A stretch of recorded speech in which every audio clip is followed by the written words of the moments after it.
Chapter 2. The Alliance space cruiser hovered in geostationary orbit around the world of Hayron. It was a dull grey colour with small patches of green here and there. On the bridge of the cruiser, Owen sat at a console and analysed the planet. The 3D rendition of it rotated. Hayron, not a very pleasant-looking world, is it? No, Commander, replied one of the 6 clones that surrounded him. It is currently still undergoing terraforming procedures. The atmosphere is breathable, and the first human settlers have begun living there, but flora and fauna are still being cultivated. If there aren't many humans, then I assume they have other methods of carrying out day-to-day labours. Yes, Commander. Hayron is home to a full complement of Kaldor robots, the clone explained. So the Kaldor company is still in business? I expected robots to become obsolete once you clones were created. You're far more intuitive and frankly less boring to talk to, Owen said dryly. Robots are stronger physically, sir. They don't waste valuable oxygen. They don't eat or sleep. They're still the natural choice for these deep space landings. Can't argue with that. Carry out a scan for the distress signal. I don't really want to search a whole planet if I can help it, Owen instructed. Complying, Commander. The clone pressed a series of buttons, its helmeted face masking the dedicated sternness Owen had seen them all wear when rolling off the production lines at the reproduction sites. A red ring circled an area of the 3D render of the planet. Owen pointed to it. There, he said, leaning in closely to it. Can we be any more specific? No, Commander. The signal is faint, but is coming from somewhere within that 2-kilometre radius, the clone replied. Understood. It'll have to do. I'm heading to the shuttle bay alone. I want to do this as quickly as possible, and you guys stand out. I must protest, sir. Colonel Thorne ordered us to accompany you on this mission. The clone interrupted. Yes, but I'm in charge here, and you're at my disposal. Therefore I get to decide how and when to utilize you, Owen retorted. I understand that, sir, but please, take one of us, just in case. The clone actually sounded concerned. Owen considered. Fine, just one, Owen conceded. Excellent, sir. The clone stood from his console and made to follow him. You? But aren't you, needed on the bridge? Owen asked confusedly. We all have similar skill sets, sir. Truth is, it's been too long since I've seen any action, the clone said.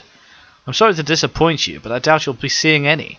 This looks to be a pretty straightforward one, Owen said with a smile. I understand that, sir, but be that as it may, I would appreciate setting foot on land for a change. Owen chuckled. What is your name, soldier? CT-4892, sir. The clone replied proudly. I forget how dull unassigned clone designations are. I'm going to call you Sunshine. Do you have to, sir? The clone said with doubt. It's not exactly a name for a fearsome warrior. What about Sparkles? Owen exclaimed. Still not feeling it, Commander. The pair exited the bridge and proceeded to the shuttle bay. They passed other troopers performing various tasks and entered the closest shuttle. Owen instinctively took the helm. I can do that for you, sir, if you'd like, offered 4892. Owen smirked. That's all right, trooper. Strap in, take a load off. I like to fly once in a while, keep my instincts sharpened. It's a poor commander who makes others do things he won't do himself. Ross Strider taught me that, and I never forgot it. I see, sir. 4892 fastened himself in, and Owen performed the necessary procedure to have the hangar doors opened and took the shuttle out at a faster speed than expected. I think you're going a little fast, sir. Nonsense. Big Boss Nate told me he wanted a quick in and out, so quick it shall be. I hope you didn't have a big lunch, Trooper Sirius. Hey, Sirius, I like that one. If it's a choice between Sirius or Sunshine or Sparkles, I'm inclined to agree, Commander, the trooper said through gritted teeth as the shuttle rocketed towards the surface of Hayron. On Skera, Snidge was carrying out his daily routines. He was performing a circuit around the fortress, analysing the wilderness briefly. It was inhospitable, and not what a Dalek tends to favour, but he supposed that was what had endeared it to his foolhardy general. Upon departing Lutios, Snidge had sent an urgent transmission to his true commanding officer, Supreme Dalek Garin. He had reported Ryuk's misconduct with the native lifeforms, and had given his opinions on him. Uncouth, impulsive, and weak. In a word, human. Everything Snidge despised in alien lifeforms. Garin hadn't given much of a response, but simply noted he would pass the information to the Emperor. Snidge stopped as he heard a growl of some kind. He had heard it sometimes on his rounds, and it unnerved him, but he carried out certain scans, and they hadn't yielded anything of note. It was just an animal of some kind. Skera was abounding with life. If Snidge was in command, he would have ordered it scorched to cleanse it of every last pest. But he, of course, wasn't in command. At least, not yet. To while away the dull hours working for an unfit general, Snidge often amused himself by imagining that when Ryuk's faults are finally discovered, Conquest Army Zero will need a new general. And who better than him? He would soon put it into shape. The Daleks here were getting bad habits from their leader.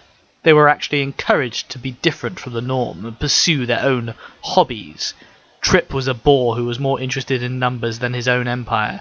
Blaine was a combat-hungry maniac who should have been allowed to die in battle long ago. And Lex? Don't get him started on Lex. If he were any further up Ryuk's waste disposal chute, he would be in his mouth. Some of the Daleks here were not completely unsalvageable, though. He could re-educate them and turn Conquest Army Zero into an efficient force, comparable with other such armies such as the First. As Snidge made to return to the fortress, he thought about how the other hybrid, Law, had been assigned to the Ninth Conquest Army. He wondered if they were having similar issues with her.